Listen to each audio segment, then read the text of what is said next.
विश्व प्रसिद्ध श्री महाकालेश्वर मंदिर में सुबह 4 बजे भस्म आरती हुई। इस दौरान वीरभद्र जी से आज्ञा लेकर मंदिर के पट खुलते ही पंडे पुजारियों ने गर्भगृह में स्थापित सभी भगवान की प्रतिमाओं का पूजन अर्चन किया।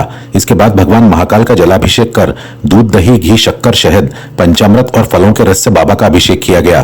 पूजन के दौरान प्रथम घंटाल बजाकर हरिओम का जल अर्पित किया गया।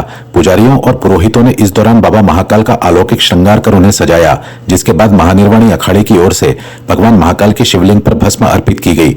मान्यता है कि भस्म अर्पित करने के पश्चात भगवान निराकार से साकार स्वरूप में दर्शन देते हैं। बाबा महाकाल का आज आकर्षक श्रृंगार किया गया तथा उन्हें पुष्पों की माला, रुद्राक्ष माला धारण कराई गई। उसके बाद बाबा महाकाल को मुकुट धारण कराया गया। इसके बाद झांझ, मंजीरे, ढोल, नगाड़े और शंखनाद के साथ भस्म आरती हुई। बाबा महाकाल के इन दिव्य दर्शनों का लाभ हजारों भक्तों ने लिया और जय श्री महाकाल का जयघोष भी किया।